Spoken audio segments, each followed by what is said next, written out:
Selamat datang di channel Bunda Nani Rio. Jangan lupa like, share, komen, dan subscribe ya teman-teman. Bismillahirrahmanirrahim. Assalamualaikum warahmatullahi wabarakatuh. Hai teman-teman, berjumpa lagi dengan Bunda Nani. Nah teman-teman, di video kali ini Bunda Nani akan ngebahas mengenai rapor.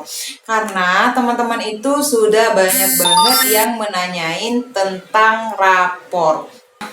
Nah, jadi teman-teman, di video Bunda Nani sebelumnya kan sudah ada cara membuat catatan narasi dalam laporan perkembangan peserta didik atau di dalam rapor. Nah, di sana teman-teman itu banyak menanyain, Bun, itu kan contohnya adalah kegiatan pada saat sebelum BDR. Ya, yang Bunda Nani buat itu adalah memasukkan kegiatan-kegiatan atau capaian perkembangan anak sebelum BDR. Jadi, teman-teman itu akhirnya banyak banget yang nanyain, Bun, kalau BDR itu bagaimana sih bentuknya, Bun? Kalau misalnya BDR ini apakah sama dengan yang sesudah yang sebelum BDR gitu. Nah, jadi teman-teman di sini Bunda Nani akan sampaikan kepada teman-teman bahwa rapor baik untuk pada saat BDR ataupun sebelum BDR sama-sama berfungsi sebagai laporan pencapaian perkembangan anak. Nah, jika pada saat BDR kita melakukan proses pembelajaran, tentunya juga kita akan menyampaikan laporan perkembangan anak seperti sebelum BDR.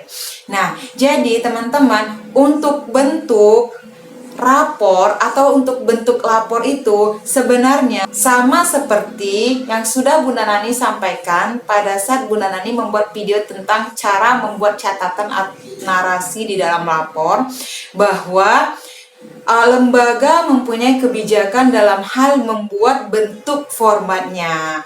Nah, ada lembaga yang membuat laporan perkembangan peserta didik dengan terlebih dahulu membuat tabel checklist yang menyampaikan indikator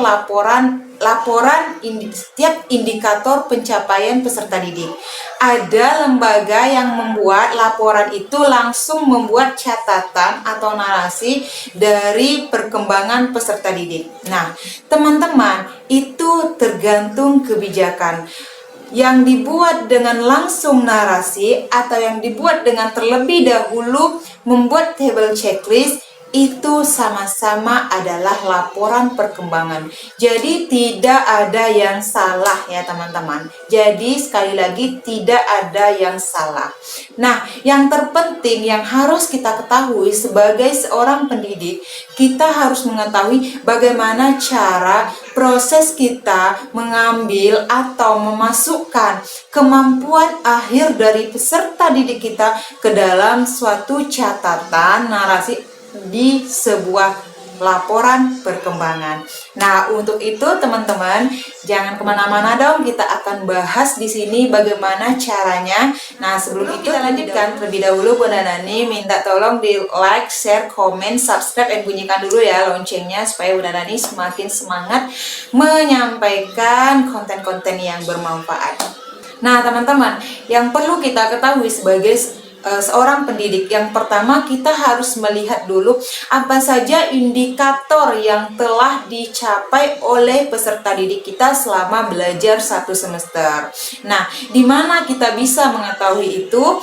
Kita kembali kepada penilaian. Nah, kita melihat kembali penilaian, indikator apa saja yang muncul selama anak melakukan proses pembelajaran satu semester ini. Jadi yang pertama kita harus mengetahui dulu indikatornya. Oke teman-teman, itu adanya di dalam format penilaian yang sudah kita lakukan. Kemudian yang kedua, kita membuat catatan kecil terlebih dahulu indikator apa saja yang sudah dicapai berdasarkan aspek perkembangan. Jadi ada 6 aspek perkembangan, indikator apa saja yang sudah dicapai atau yang sudah dilakukan oleh peserta didik kita. Nah, kemudian teman-teman, setelah itu teman-teman perhatikan apakah teman-teman sudah menggabungkan atau sudah ada kompilasi data antara penilaian proses kegiatan pembelajaran yang dibuat dalam bentuk checklist dengan penilaian hasil karya yang telah dilakukan oleh anak atau peserta didik kita. Jadi kita pada saat melakukan penilaian itu kan ada penilaian yang dilakukan berdasarkan hasil karya yang dibuat oleh anak, kemudian ada penilaian yang dibuat atau yang dinilai berdasarkan proses yang dilakukan saat anak membuat sesuatu. Nah, teman-teman itu harus dikombinasikan dulu atau harus digabungkan terlebih dahulu. Jika teman-teman sudah membuat itu dalam setiap minggu bulanan, teman-teman tidak perlu lagi membuat di akhir semester. Namun, jika teman-teman belum membuat hal itu, maka teman-teman harus membuat dulu, menggabungkan antara penilaian yang dibuat dalam bentuk checklist dan penilaian hasil karya. Jadi ada kompilasi data, kemudian itulah nanti hasil akhir dari peserta didik kita. Kemudian teman-teman yang ketiga. Nah, teman-teman yang ketiga yang harus teman-teman perhatikan dan yang harus teman-teman ketahui juga. Nah, seperti yang Bunda Nani sampaikan tadi, bahwa kita harus melihat indikator apa yang sudah dicapai oleh anak. Ada indikator yang sudah dicapai dan ada indikator belum tercapai dengan baik atau belum tercapai dengan sempurna. Itu juga harus menjadi catatan kecil kita untuk nantinya akan disampaikan kepada orang tua. Nah, cara pembuatan catatan itu teman-teman silahkan perhatikan kembali atau tonton kembali video Bunda Nani tentang cara membuat narasi di dalam rapor. Jadi teman-teman harus membuat dulu kemampuan yang sudah dicapai, kemudian selanjutnya kemampuan yang belum tercapai dengan baik. Nah, untuk lebih jelasnya teman-teman nanti boleh tonton kembali videonya, download lagi atau unduh lagi, contohnya ada di dalam deskripsi. Nah, teman-teman, itulah tadi poin penting yang harus kita ketahui sebagai pendidik. Bagaimana cara kita membuat sebuah laporan perkembangan peserta didik kita. Jadi, poin terpentingnya ketahui terlebih dahulu indikator apa yang sudah dilakukan oleh peserta didik kita.